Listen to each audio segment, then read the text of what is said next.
नमस्कार दोस्तों, आज की इस वीडियो में आपका सबका स्वागत है।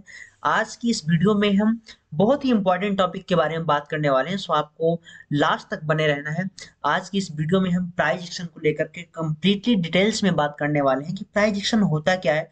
ठीक है, बेसिक से लेकर के एडवांस तक इसके अंदर प्राइस एक्शन में क्या-क्या टॉपिक आते हैं, क्या किन-किन टॉपिक्स को हमें महत्वपूर्ण स्थान देना चाहिए और समझना चाहिए और उनको अप्लाई करना चाहिए अपनी ट्रेडिंग लाइफ में और हर एवरीडे ट्रेडिंग डेज में। ठीक है, तो बेसिक की जो बात करते हैं हम, तो बहुत सारे पैटर्न्स हमारे आ जाते हैं, कैंडलस्टिक पैटर्न आ जाते हैं और सपोर्ट रेजिस्टेंस आ जाते हैं, सप्लाई एंड डिमांड आ जाती है कि सप्लाई एंड डिमांड कहाँ से सप्लाई जोन है, कहाँ से डिमांड जोन है, कहाँ से लोग बाय करने के लिए अग्रेसिव हो रहे हैं, कहाँ से लोग सेलिंग करने के लिए अग्रेसिव हो रहे हैं। ठीक है, एक सबसे जो इम्पोर्टेंट फैक्ट है वो चार्ट रीडिंग पैटर्न। ठीक है, क्या साइकोलॉजी होना चाहिए चार्ट रीडिंग की, स्मार्ट मनी कॉन्सेप्ट। ठीक है, तो इन सब चीजों के बारे में हम बात करने वाले हैं इस वीडियो में। तो आपको बने रहना है ध्यान से नोटबुक के साथ में और सुनना है, ताकि आप भी उस चीजों को सीख सको। बहुत ही साइकोलॉजिकल लेवल में बताने वाला हूँ, जो कि आने वाले मंडे को आपको बहुत ट्रेडिंग के लिए बहुत हेल्पफुल भी होंगे। ठीक है, तो लास्ट में हम थोड़ा सा प्रेडिक्शन के बारे में भी बात करेंगे। मैंने लेवल्स आइडेंटिफाई करके रखा है। ठीक है, तो आपके साथ मैं शेयर करूंगा। तो पहले हम प्राइस एक्शन की बात कर लेते हैं। ठीक है गाइस, आज की डेट में ना बहुत सारी चीजें हैं सीखने के लिए। अगर एडवांस लेवल की बात की जाए तो साइकोलॉजी के अंदर अगर आ जाते हैं, तो बुलिश रिवर्सल में बहुत सारी चीजें आती हैं कि जहां से बुलिश सिग्निफिकेंस हमको मिलता है। कैंडलस्टिक पैटर्न क्या आ जाते हैं, hammer candle, bullish engulfing, morning star, inverted hammer, tweezer bottom, dragonfly doji, piercing line, three inside of candle. ठीक है, तो बहुत सारी कैंडल्स पैटर्न आते हैं। ठीक है, तो इन सारी चीजों को अगर आप ध्यान में रखेंगे तो आपके लिए थोड़ा सा क्रिटिकल फील हो सकता है। तो मैं आपको most important candlestick pattern share करने वाला हूँ, उसकी वीडियो भी मैं बना रखा हूँ। तो चैनल में अगर नए हो तो चैनल को सब्सक्राइब करना बिल्कुल ना भूलेगा इस। ठीक है, क्योंकि मैं ऐसे ही इंपॉर्टेंट वीडियो आपके लिए लाता रहता हूँ। मेरे वीडियो में ज्यादा आपको एडिटिंग तो नहीं मिलेगी। ठीक है, थोड़ा सा सिंपल वीडियो होती है, क्योंकि मैं ज्यादा क्रिटिकल नहीं करता चीजों को, समझाने की अपने बातों के थ्रू और समझाने की कोशिश करता हूँ चार्ट को लेकर के। ठीक है, और मुझे लगता है ट्रेडिंग से रिलेटेड वीडियो में ट्रेडिंग से रिलेटेड चीजों को समझाने के लिए बस इतनी ही जरूरत पड़ती है कि आप बोल क्या रहे हो उस पर बंदा अगर ध्यान दे और साथ में चार्ट हो। ठीक है, तो मुझे इंपॉर्टेंट फैक्ट जो लगे वो चीज मैं शामिल करता हूँ, बहुत ज्यादा एडवांस लेवल में एडिट नहीं करता हूँ। तो आपको ध्यान से सुनने की और लिखने की जरूरत है और उसको अप्लाई करने की जरूरत है, और ताकि आप प्रैक्टिकल अनुभव कर सके उसका, अपने ट्रेडिंग लाइफ में अप्लाई कर सके और उसका बेनिफिट ले सके। ठीक है, जहां बियरिश रिवर्सल की बात करें तो इवनिंग स्टार आता है। ठीक है, evening star pattern, shooting star pattern, bearish engulfing आती है, ट्विजर टॉप आता है, हैंगिंग मैन कैंडल आता है, ग्रेविस्टोन डोजी आती है, डार्क क्लॉथ कवर आता है, थ्री इनसाइड डाउन कैंडल आती है। तो बहुत सारे कैंडलिस्ट पैटर्न हो जाते हैं, जो कि एक आज के डिस्ट्रैक्ट माइंडसेट को लेकर के अगर बात करें, तो सोशल मीडिया का जमाना है, बहुत सारी चीजें लोगों के माइंड में घूम रही होती हैं। तो इसमें आप डिस्ट्रैक्ट माइंड के अंदर आते हैं, आप अपने माइंड को शांत नहीं कर पाते हैं। तो जिस टाइम पे जिस चीज की हमें जरूरत होती है उस टाइम पे वो चीज मिल नहीं पाती है, इसलिए कहीं ना कहीं आप थोड़ा सा डिस्ट्रैक्ट हो जाते हैं और ट्रेडिंग में आप कहीं ना कहीं सक्सेस नहीं हो पाते हैं और विनिंग रेशियो आपका कम हो जाता है। तो आपको पहले, सबसे पहले तो आपको साइकोलॉजिकल लेवल आपको स्ट्रॉन्ग करने के लिए अपने रूल्स और डिसिप्लिन के अंदर काम करना पड़ेगा, और उसके लिए आपको माइंड को स्ट्रांग बनाना पड़ेगा। माइंड को स्ट्रांग बनाने के लिए आपको सोशल मीडिया से थोड़ा सा दूरियां बनानी पड़ेंगी, और जो हमारे साइकोलॉजी को डिस्ट्रॉय करता है। ठीक है, और कहीं ना कहीं हमारे डिस्ट्रैक्ट करता है, माइंड को फोकस नहीं करने देता अपने एम पर। तो थोड़ा सा दूरियां बनाओ, माइंड को शांत रखो, तभी चीजों को आप समझ पाओगे, तभी चीजों को आप पकड़ पाओगे। ठीक है, ये जो चार्ट बैंक निफ्टी का प्ले आपके सामने डे चार्ट प्ले किया गया है। ठीक है, ये डे चार्ट प्ले किया गया है। इसमें थोड़ा सा और रिफ्रेश कर देते हैं।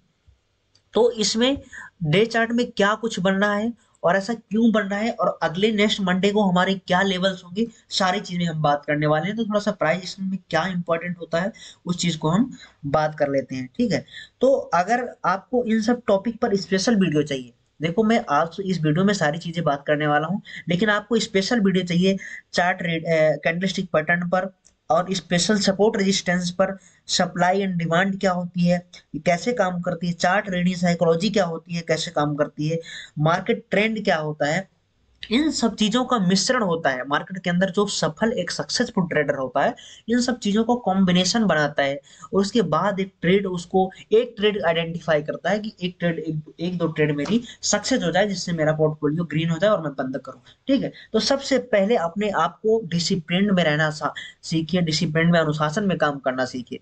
ठीक है गाइस, तो मंडे की चार्ट रिवर्सल की अगर, तो जो इम्पोर्टेंट जो आपको मैं कैंडलस्टिक पैटर्न बताया बुलिश रिवर्सल में और वीआईएस रिवर्सल में। बुलिश रिवर्सल की अगर बात करें तो हैमर कैंडल, ठीक है, और थोड़ा सा बुलिश इंगल्फिंग जो कैंडल होती है, मॉर्निंग स्टार होता है, इन्वर्टेड हैमर होता है। ठीक है, ये तीन चार कैंडल हैं, तो इन चीजों को आपको ध्यान में रखना पड़ेगा। और जहां बियरिश इंगल्फिंग की बात करें तो थोड़ा सा शूटिंग स्टार जो सबसे मोस्ट इंपॉर्टेंट मेरा फेवरेट कैंडलस्टिक पैटर्न है। ठीक है, एज लाइक शूटिंग स्टार। और एक है जो इवनिंग स्टार टाइप में बनता है, उसको आपको ध्यान में रखना पड़ेगा। ठीक है, कैंडलस्टिक पैटर्न की वीडियो मैं बना चुका हूँ, उसको आप जाकर के देख सकते हैं। Hanging man candle, hanging man आपको कहीं ना कहीं एक अच्छा बेनिफिशियल कैंडल साबित हो सकता है आपके लिए ट्रेडिंग स्टाइल में। ठीक है, और एक हो जो ग्रेवेस्टोन डोजी। इन इन तीन चार जो कैंडलस्टिक पैटर्न इनको ध्यान में रखिए, सारी चीजें ध्यान में रखने की जरूरत नहीं है।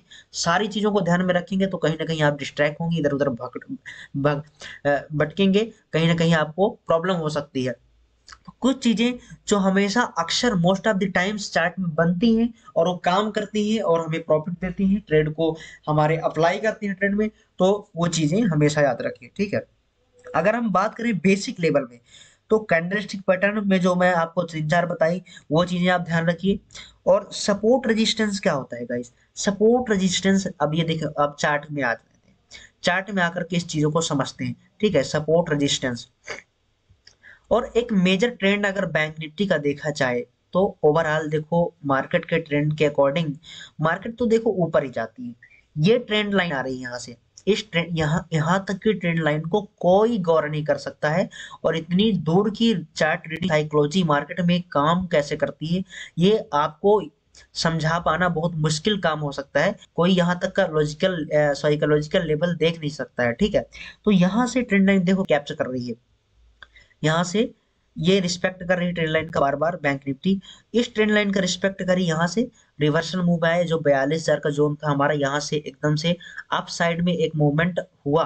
ठीक है, अप साइड में जब मूवमेंट हुआ वन वे रैली हमको देखने को मिली, अप्रोक्स 42,000 से लेकर के यहाँ 48,000 तक का लेवल हमको देखने को मिला था। ठीक है, तो इस चीज को आप जब ये, अब यहाँ पे आ जाएगी बात सप्लाई और डिमांड की। जब एक जोन एक हायर हाई जोन पर बैंक निफ्टी पहुंच जाती है या फिर कोई भी इंडेक्स या कोई भी शेयर, ठीक है, तब वहां पे थोड़ा सा सप्लाई डिमांड आ जाती है, क्योंकि बहुत सारा प्रोडक्ट्स लोगों के पास हो चुका होता है, बहुत सारा प्रोडक्ट स्टोर में उनके जो बड़े बड़े प्रो लेवल्स होते हैं, प्रो लेवल्स के ट्रेडर होते हैं। देखो जो रिटेलर ट्रेडर होते हैं कम से कम मार्केट के अंदर 90% उनका एवरेज ले लो अगर नंबर ऑफ काउंटेशन देखें तो, और प्रो लेवल्स 10% है, लेकिन जो 90% पैसा प्रो लेवल्स के पास है, 10% 90% लोगों के पास है। ठीक है, तो पैसे की कमी उनके पास नहीं होती बाबा। ठीक है, तो जहां से उनके पास सप्लाई डिमांड आ जाता है यहाँ से वो सप्लाई करना चालू कर देते हैं। ठीक है, सप्लाई क्या होती है? जब उनके पास स्टोर में बहुत ज्यादा माल हो जाता है तब वो यहाँ से सप्लाई करना शुरू कर देते हैं। और सप्लाई करते जब एक हायर लेवल पर बैंक निफ्टी होती है फिर कोई भी इंडेक्स, और वहां पे कोई न्यूज बनती है तो एकदम से धड़ाम से गिरती है 1-2 हजार पॉइंट, क्योंकि इतना उनके पास स्टोर है माल, उन्हें कमी नहीं है माल को सेल करने की। अगर यहाँ कोई न्यूज बनती तो यहाँ से हो सकता था कि 1,000-2,000 पॉइंट की अपेक्षा में 500 या फिर 200-400 पॉइंट ही मार्केट गिरती, लेकिन यहाँ अगर कोई न्यूज बनेगी हायर हाई पर, अगर कोई न्यूज बनती है तो वो न्यूज आपके लिए कहीं ना कहीं खतरनाक साबित हो सकती है। तो हायर हाई पर हमेशा आपको पोजिशनल और कंडीशनल में थोड़ा सा डिफरेंस होता है। कंडीशनल क्या होता है? जब मार्केट लोअर लो और हायर हाई पर चल रही हो, ठीक है, तो आपको हमेशा कंडीशनल हो जाना चाहिए। कंडीशनल क्या होता है कि जैसी स्थिति बने वैसे आप काम करो। ठीक है, तो मार्केट के अंदर कंडीशनल आपको बनना पड़ेगा। 1 सेकेंड गाइस, वेट, थोड़ा सा ये लेवल्स हम लगा लेते हैं ताकि आपको फिर से क्लैरिटी सके।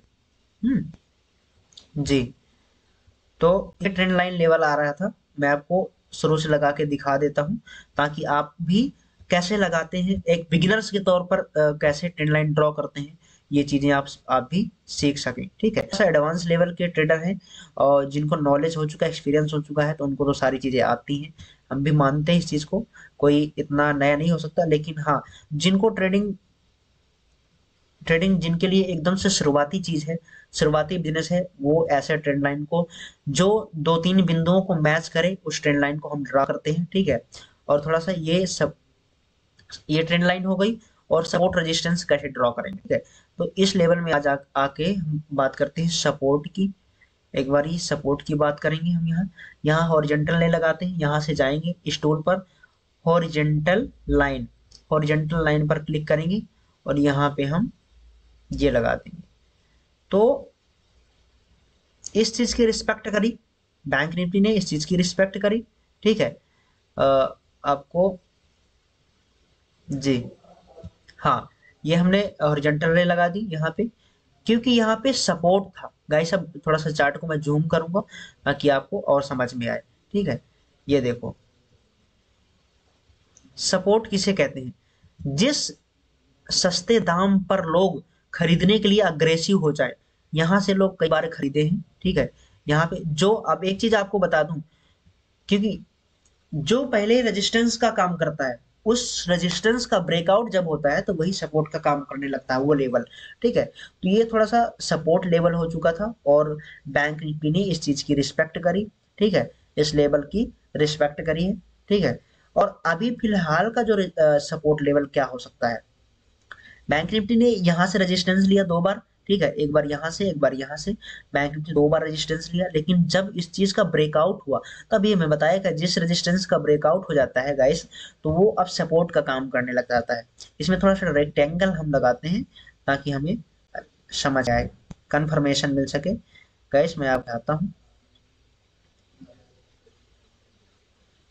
हाँ, अभी इस लेवल को बैंक निफ्टी रिस्पेक्ट करने वाली है, और कल के दिन, कल के ट्रेडिंग सेशन में इस लेवल को रिस्पेक्ट करी बैंक निफ्टी। आपने देखा होगा बैंक निफ्टी का, ये आपके सामने डे चार्ट प्ले किया गया है। इस लेवल पर बैंक निफ्टी ने रिवर्सल मूव क्यों दिया, रिवर्स क्यों लिया।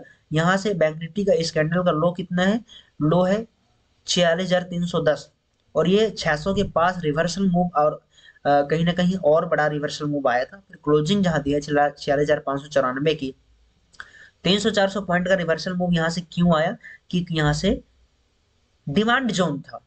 यहाँ से इस सस्ते दाम पर लोग खरीदने के लिए तैयार हो रहे थे बार बार। ठीक है, that is supply and demand. ठीक है, इसको सप्लाई और डिमांड के तौर पर देख सकते हैं और जान सकते हैं। ठीक है, तो ये चीजें आपको, बेसिक चीजें आपके लिए बहुत इंपॉर्टेंट है। Chart reading psychology, chart reading psychology में क्या आता है, इन सब टॉपिक में आज हम बात तो कर रहे हैं, लेकिन आपको अगर कंफर्मेशन चाहिए और क्लैरिटी चाहिए, तो आप मुझे कमेंट करके बताएं, मैं इस पर डिटेल्स वीडियो बनाऊंगा ताकि आपको समझ आ सके। ठीक है, और अच्छे से समझ में आ सके।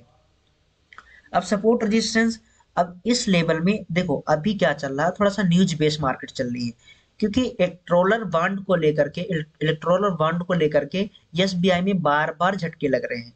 बार बार झटके क्यों लग रहे हैं, क्योंकि अगर एसबीआई ने अच्छी रिपोर्ट नहीं दी इस जोन पर आकर के, बैंक निफ्टी बार बार क्यों नहीं अब हायर हाई को निकाल पा रही, क्योंकि यहाँ से थोड़ा सा न्यूज बेस्ड मार्केट है, और इस जोन की ये सपोर्ट रेजिस्टेंस तो काम कर रहा है। लेकिन अगर एसबीआई का डेटा सही नहीं पहुंचता है इलेक्ट्रोलर बॉन्ड को लेकर के, तो बैंक निफ्टी फिर इस लेवल को टच करने आ सकती है।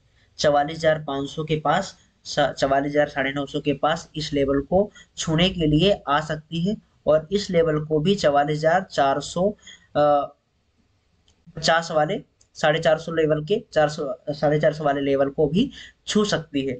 क्योंकि अगर न्यूज बेस्ड मार्केट में थोड़ा सा सपोर्ट रेजिस्टेंस का जो बिलीव सिस्टम होता है वो कम हो जाता है। ठीक है, अगर इलेक्टोरल बॉन्ड को लेकर एसबीआई ने डेटा सही पेश नहीं किया सुप्रीम कोर्ट के सामने, तो ये मार्केट कहीं ना कहीं आगे जा सकती है, डाउन साइड में एक यहाँ तक के लेवल मिल सकते हैं। अगर इलेक्टोरल बॉन्ड को लेकर के एसबीआई ने अपनी क्लैरिफिकेशंस सही देती है, तो यहाँ कहीं ना कहीं फिर एक अच्छा यहाँ से डिमांड जोन है, यहाँ से ये सपोर्ट जोन है। इस सपोर्ट जोन को रिस्पेक्ट करते हुए बैंक निफ्टी एक हायर हाई की तरफ जा सकती है। ठीक है, तो गाइस ये चार्ट ट्रेडिंग साइकोलॉजी में आपको थोड़ा सा कैंडलस्टिक पैटर्न का नॉलेज होना चाहिए, और सपोर्ट और रेजिस्टेंस की नॉलेज होना चाहिए, सप्लाई और डिमांड क्या होता है इस चीज की नॉलेज होना चाहिए, और मार्केट ट्रेंड क्या है।